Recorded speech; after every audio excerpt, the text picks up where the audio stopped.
4 people have been arrested following a police raid at Venture Number 3 St. John. Residents say 3 young men and a young woman aged between 26 and 35 were taken into custody by lawmen following the raid between 4:30 and 8 o'clock this morning.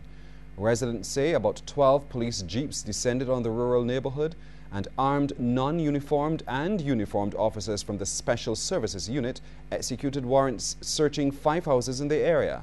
They say that during that raid, lawmen seized several marijuana trees, a couple of spliffs, and a 9mm gun. Those arrested were reportedly taken into custody by lawmen.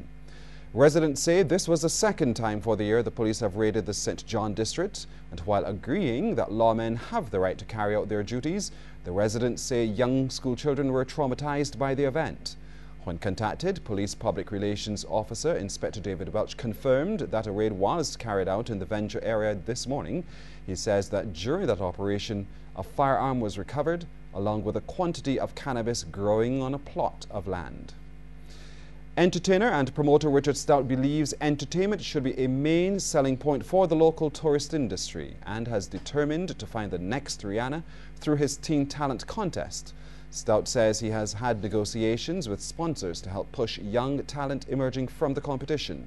I've spoken to quite a few people. MQA, for example, the manager of MQA, she has spoken to me about a studio that is now open, freshly open, where she's looking to have some of the young people come in and record. Mr. Tani himself spoke to me this morning about looking at the possibilities of having the best original song from the contest recorded. So, you know, that's for the expansion. And I am seeing where there are possibilities of, what I'm looking for is to produce another Rihanna. Well, his comments came as the Tani group of companies came on board to sponsor the Richard Stout Teen Talent contest. And while not revealing the level of sponsorship, Chief Executive Officer Prakash Tani says his company is very interested in pushing original work coming out of the competition.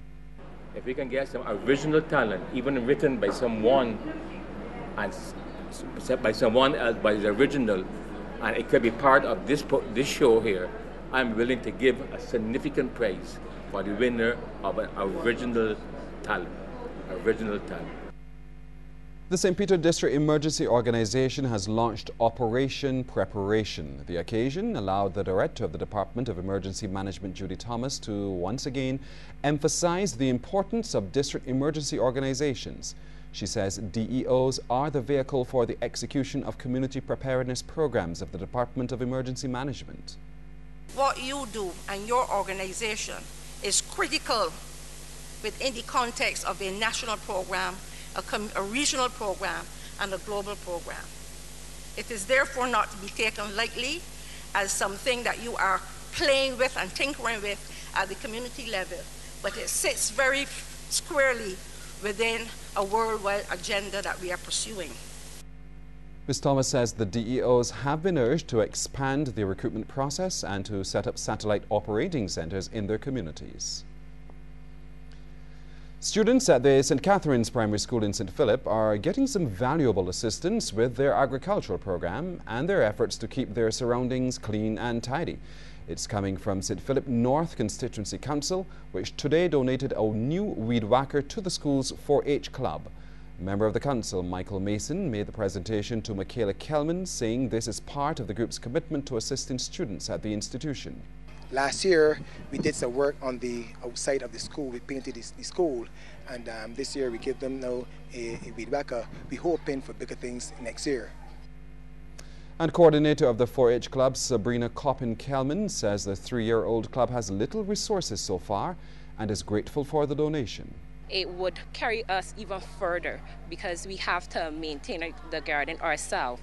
And I'm sure although the children might be a bit hesitant at first to use the equipment, they will get around to it, and I'm sure that, you know, as Mr. Mason was telling us, that next year he'll be able to receive the fruit of our labor also. We'll be able to share with him.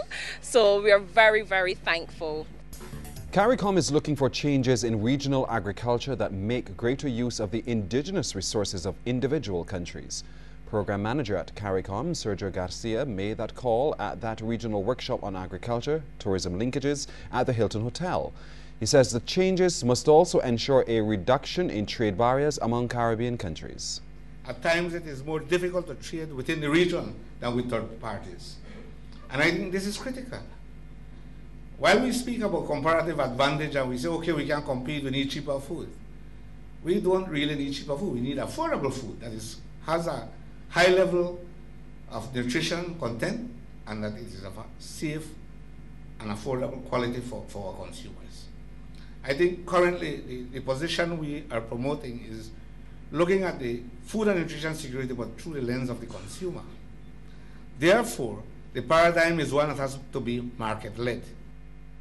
Parliamentary Secretary in the Ministry of Finance, Senator Jepta Ince, added that the Inter-American Institute for Cooperation in Agriculture has been helping Barbados rebrand its image using agro-tourism. The Ministry of Agriculture, the Ministry of Tourism, and key stakeholders within the sectors have followed this lead and have taken the initiative to formulate a draft policy paper on the development of agro-tourism linkages in Barbados, an output that we eagerly look forward to. In light of all the challenges that confront us, it is critical we as a region remain unwavering in our commitment and resolve to develop and possess our own brand of agro-tourism. Well, the region has to seriously examine its heavy reliance on wheat imports as part of developing any food and nutrition strategy. That's the view of Dr. Keith Nurse, the director of the Sridhar Ramphal Center for Trade Law, Policy and Services at the Cayfield campus. Dr. Nurse, the featured speaker at a three-day agri-tourism workshop at the Hilton Hotel, noted that there has been major investment in infrastructure for wheat and its byproduct. He argues it's time countries like Barbados and find indigenous alternatives like cassava, not only for cost savings but for health reasons. However, the UWI academic admits there are major challenges of marketing and distribution to be overcome. The product is good, the packaging is lovely. Try getting it on any of the supermarket shelves. And so the issue of rolling out something like a strategy for import replacement for wheat is not just about production. It's not just about making sure that we have quality product. It's also about the distribution channels, it's about the marketing channels, etc., etc. Tonight's business report is brought to you by the Barbados Public Workers Cooperative Credit Union Limited, where you belong.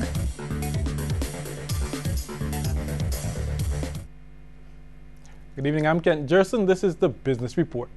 Consumer complaints about the quality of goods and services from suppliers and manufacturers have increased, but the Office of Public Counsel says more businesses are complying with the law.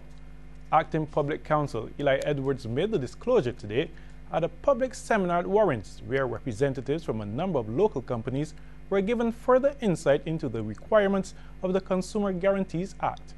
The Office of Public Counsel investigates about 450 complaints per year, 85% of which are settled by mediation, while 15% are sent to the Consumer Claims Tribunal for hearing. There are some cases where suppliers recognize the liability, but they will tell you it's a recession and probably they don't even have the funds to refund. But I think gradually they're complying with the law once the law has been made known to them.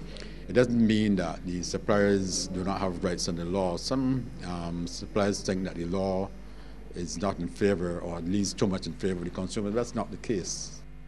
Meanwhile, Minister of Commerce Senator Hinsley Benz says suppliers must try to find out what their rights are under the Act and use them to their advantage.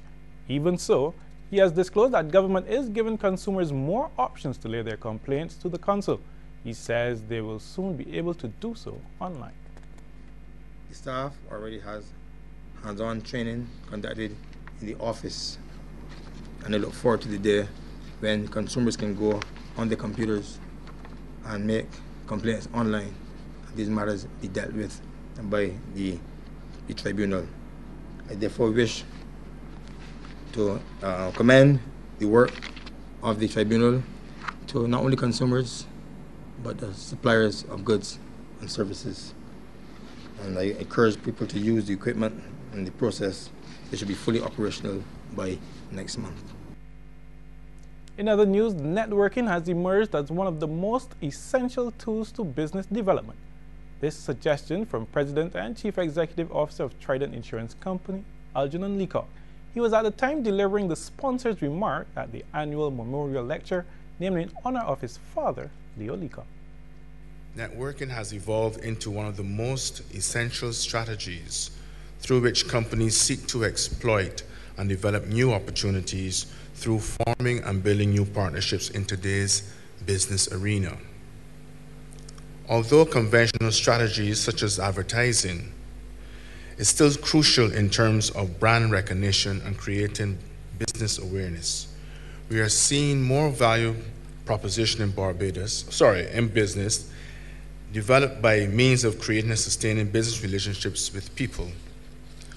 Organizations such as the SBA provide an excellent forum for invaluable networking activities, which we should take full advantage of as business owners. Mr. Leacock says businesses have to be relationship-driven.